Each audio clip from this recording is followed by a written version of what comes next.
We're early, we're live, that's okay. We're alive, that's okay. That's a good thing. So I named this one. You forgot what you named it? That's an impressive name, I'm sure. Something about being normal, and then I says, well, what's normal? Yeah, that's true. Oh, we got people joining. And I just pulled him from underneath the sink, of which you'll see in a video to come. Yep. Hopefully triumphant before it's all done here. Yeah, my advice for working on projects is to be able to do the whole thing and not pieces and parts along the way, and then find out later that things you needed to do later affected what you did early And how would on. we do that? Well, we wouldn't be living in the house we're trying to Oh, repair. well, so that's not going to happen.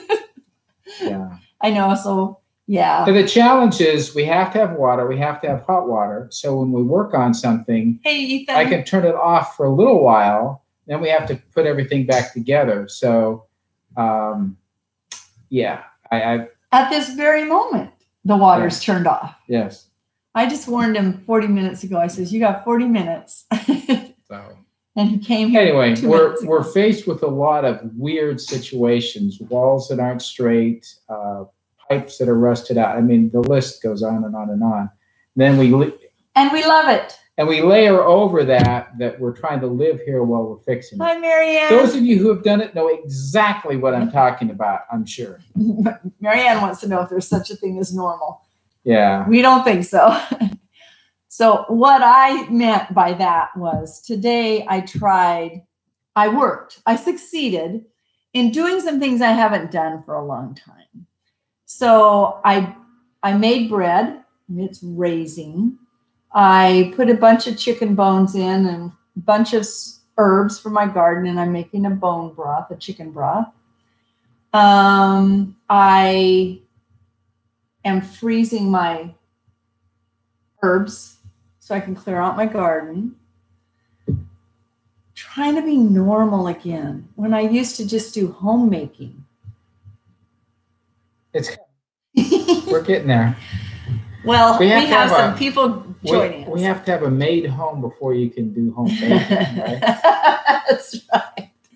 Trish is on. Piece by piece. Thank you.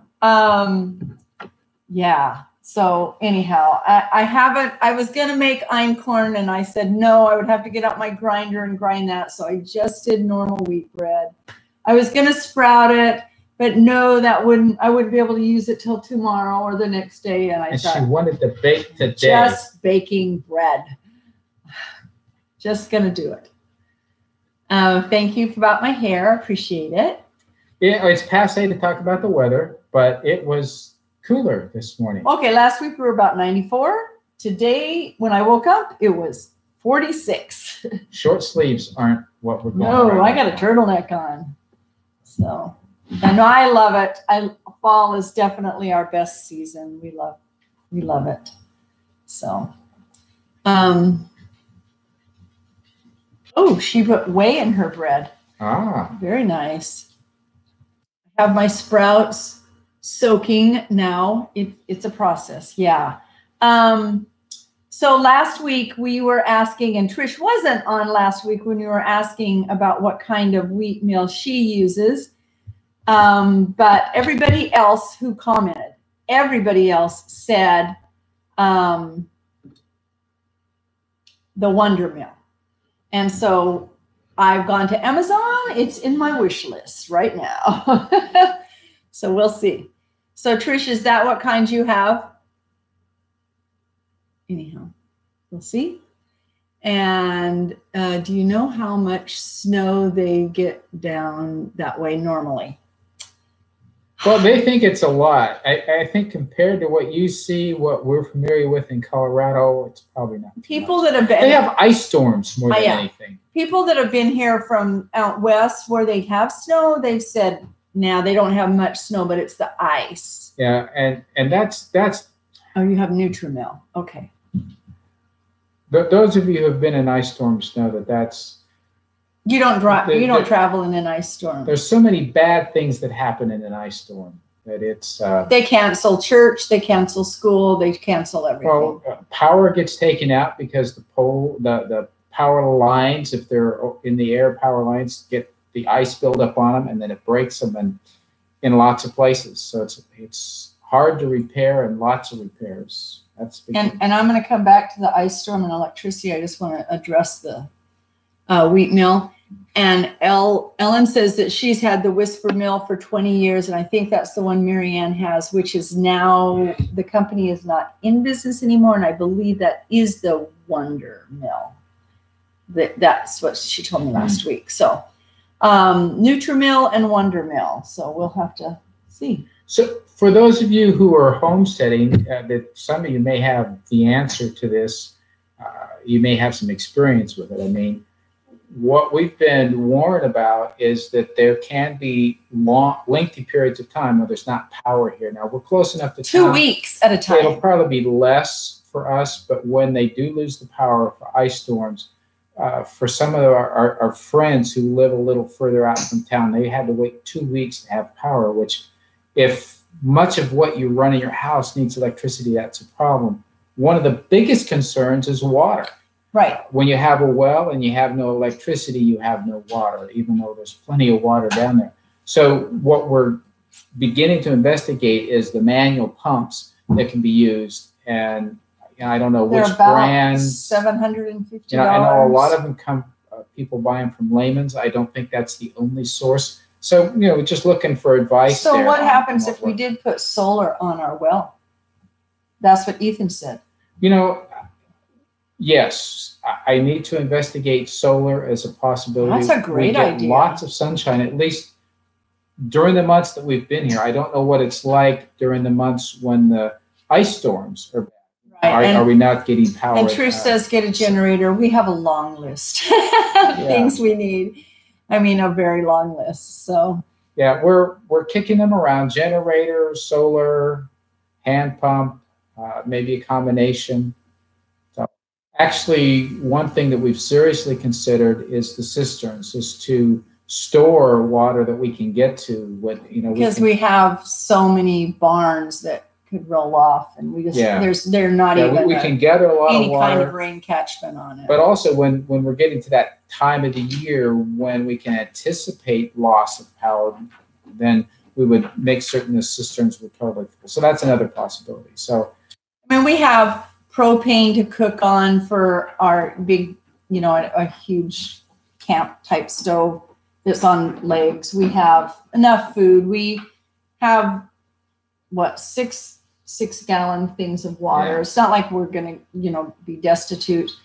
We're just investigating probably ways to make it better. That's all. We're going to survive whatever happens. So Ethan says he has a friend who has a solar-powered pump that runs during the day and fills up a cistern. So the cistern is stored up on a hill and gravity feeds it to the house.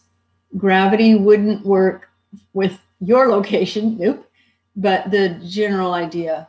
We know gravity would, because we could do what a lot of municipalities do and what a lot of people used to do, and what they do in many, I don't know about all the countries, but in South America, a lot of people put their water tanks up on their roof or in their attic, and they hold water in there. So I don't know how they fill it, but then gravity feeds into the house. So building a small tower or a tower big enough. Thrive, don't survive. Yeah. Survive. Right. What's that? Well, she says thrive, don't survive, and then she said, "Did I say that right?" Yeah, you did. I get it. You're going to survive. Don't only survive. Thrive. Really enjoy what you have. I get it. Yeah. So. Well, we just got our T-shirts made that we're going to wear at the Homesteaders Conference. They're light gray. They're gray. They're gray. They're gray or light gray. I don't know. Anyway, we had them shipped to my brother so they get there in time, and he's already got them. I'm like, man. Because we didn't think they would get here before we left, and so we sent them there so that there was more time for them to get there. And they got them really, really quick. Teespring. Yeah, Teespring. Turned that order around very fast. Yeah, that was fast. Hopefully we like them when we see them. But on the very back, I mean, talking about all of the list of things that we need to purchase, it says what one of our viewers wrote in one of her comments, and we adopted it. And we have more moxie than money, and we put that right on the back of our T-shirt, meaning we're ready to tackle stuff. We just have to tackle it in the way we can tackle it. Which is true for many homesteaders. I mean, you know, very few of us have unlimited budgets. Thank you, Trish. What did she say? She said we're an inspiration. Sure. So yeah, we are leaving a week from today. No, we're leaving. No. So how are your chicks doing? Chicks are doing so great. We have not lost one of our Delawares. None. We lost none. Really healthy. Yeah, 27. And they're still in the second bedroom. Still in the guest room. So I just don't want to put them out, and I have to because we're going to go away, and then that means somebody else has to come take care of them. I think this weekend we're going to be moving them to the brooder, but it's going to be fine. Things are in good shape out there.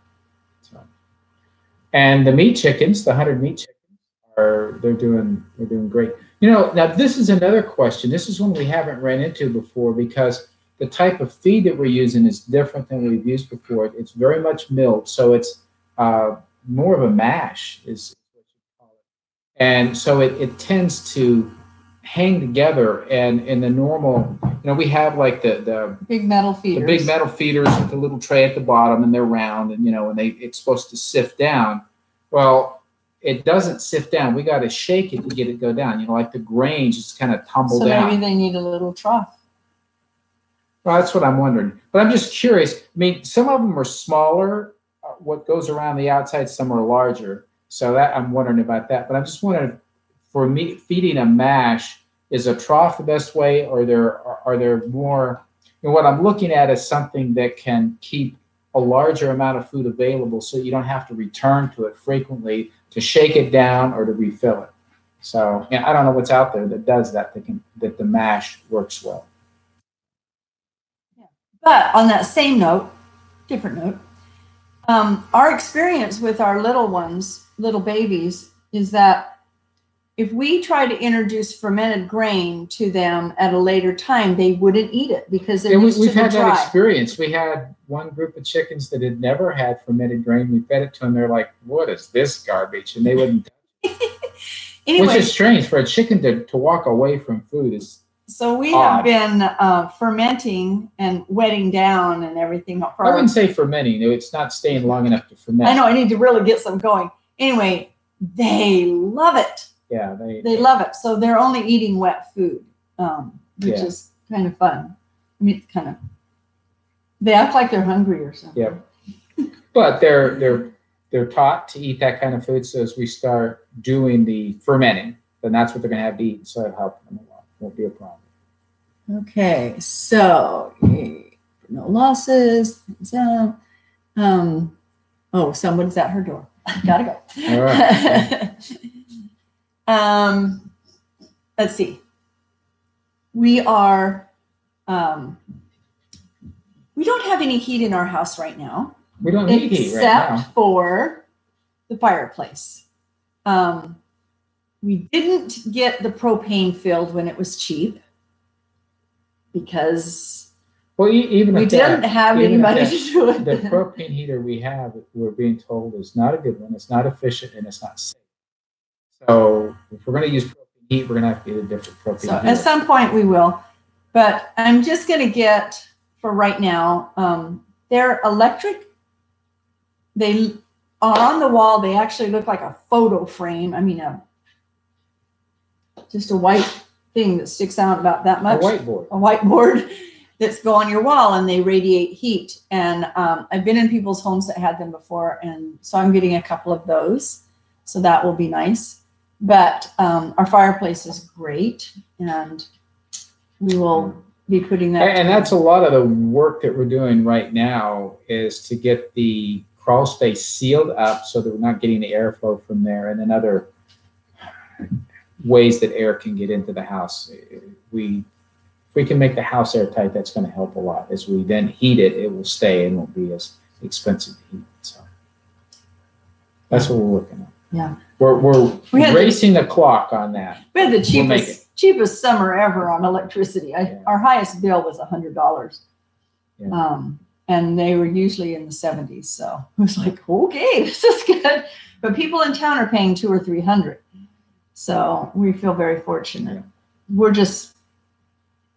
We are frugal, I guess, where it comes to turning on the air conditioner. We just don't turn it on until it gets 90 in the house. And we're like, okay, time to turn it on. On the Moxie note, we made a decision this last week. We've talked about this for a long time, and I have to admit, Austin tipped the scales on this in suggesting that in regards to the pigs, he would like to try,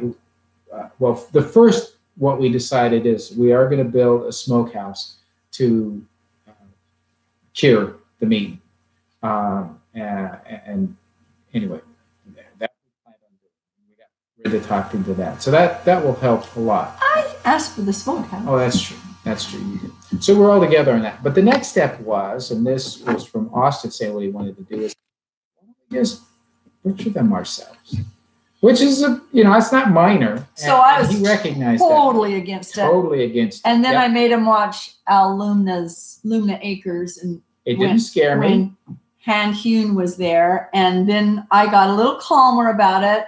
So I got a hold of the people at Homesteaders of America conference to find out if there were any openings in the Han Hune how-to workshop. Day-long workshop. A whole day-long one on how to do all the cuts and all of that, and he's in.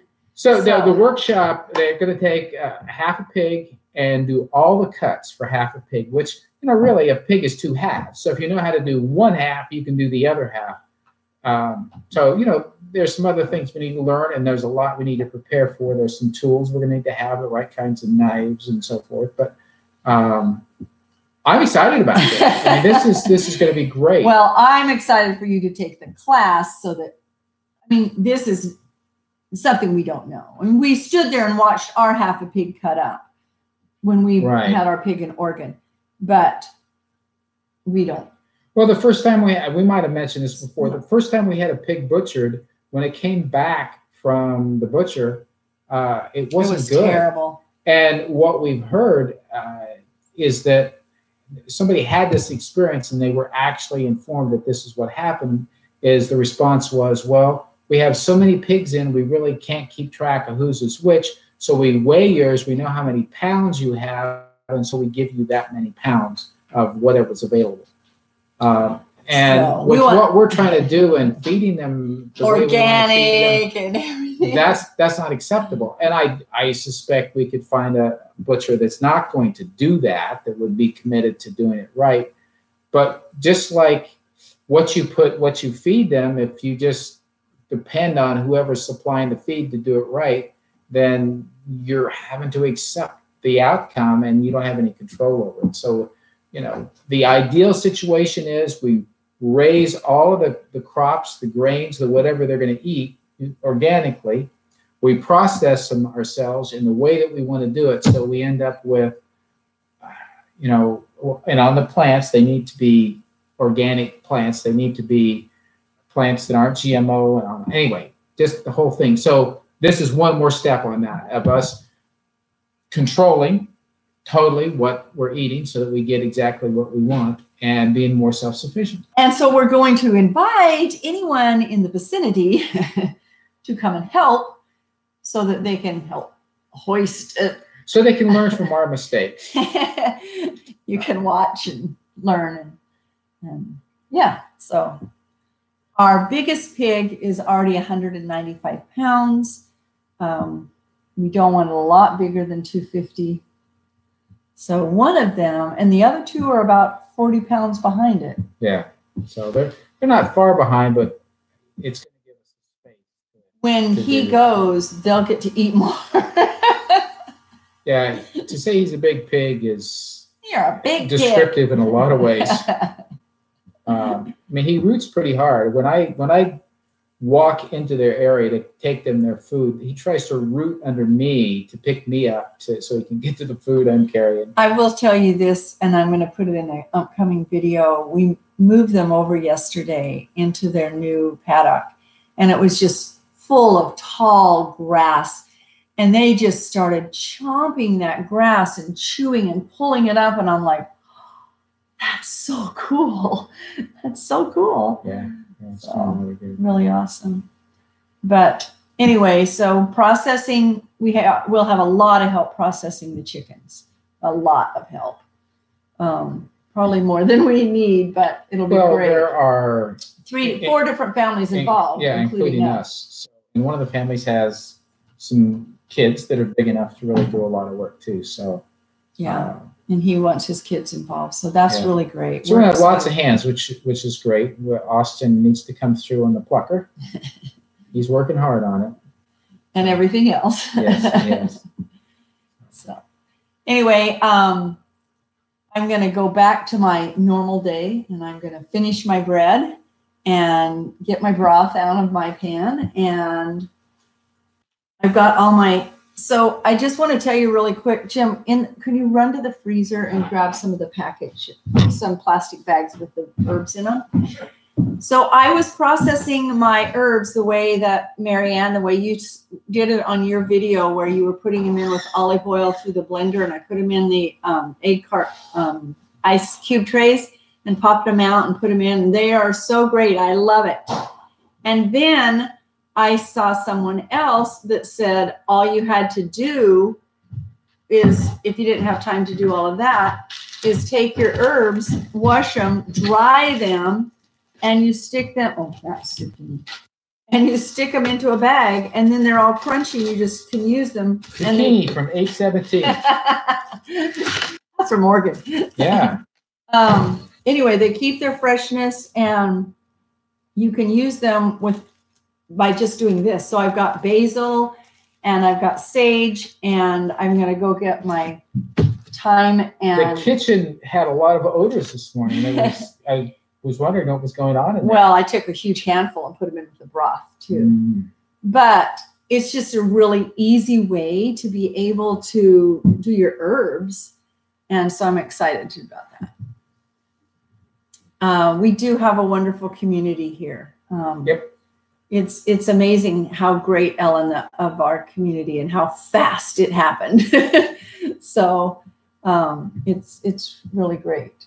So between our homesteader community and our live community here, we have so much Homesteaders support. are live too.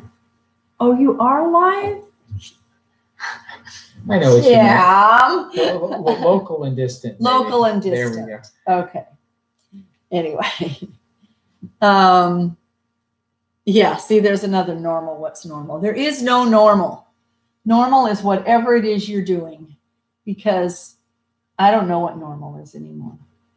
No, everybody's got a different take on normal. So whatever makes you happy and comfortable, that's your normal. Yeah. Well, no. I like to be more comfortable. Normal is what happens after you wake up in the morning. Is that right? Whatever it is. Whatever direction you go, that's your normal. So I'm good with the fact that I'm not normal. Green Gable says that. We're so not normal, and we don't eat normal. We don't exercise normal. We don't live in a normal house. We're not normal. Nope. Maybe someday we'll have a bed off the floor. So that's one of the projects. Oh, yeah. Marianne liked this idea. Herbs in a bag. And they said it will work with my thyme and my oregano too. So I'm just washing them all, drying them, and popping them in. Boop, done.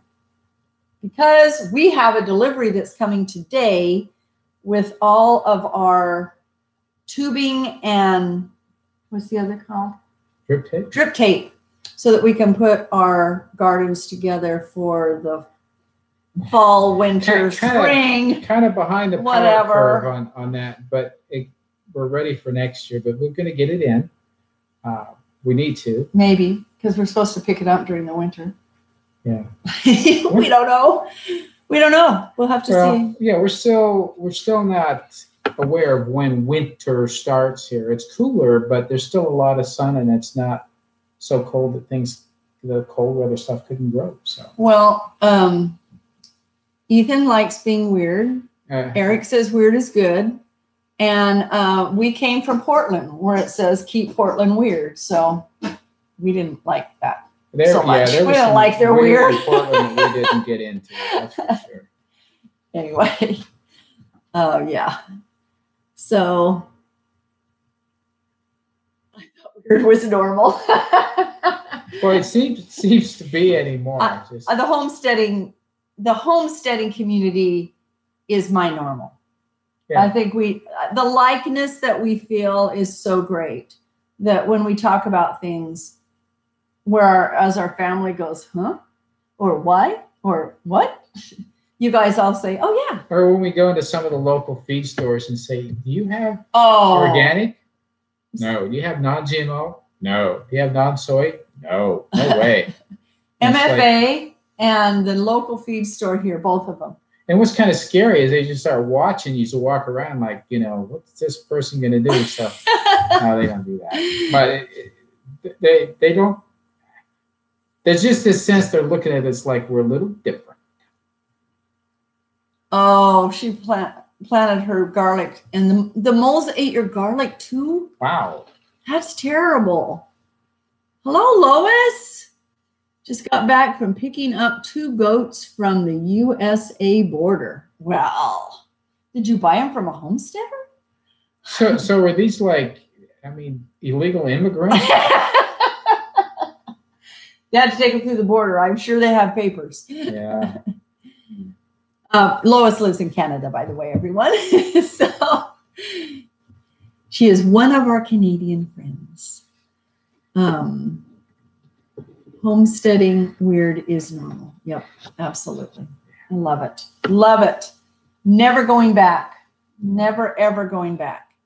So anyway, so Lois, tell us how you got these goats, and then we'll close down. But I want to hear about these goats. So if you haven't, Lois doesn't have a channel, but she has a great cottages up in Winnipeg.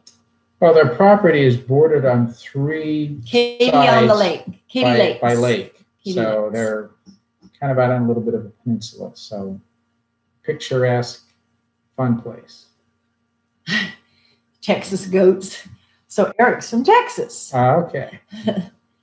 We have not got goats yet. I got the whole course on parasites, but I don't know. We'll see. Well, we got a lot going on. I'm not. When one of our viewers wisely said, "You guys take care of your house and what you have to take care of." That was what we're doing. Okay, Lois says, "Canadian dude." If border.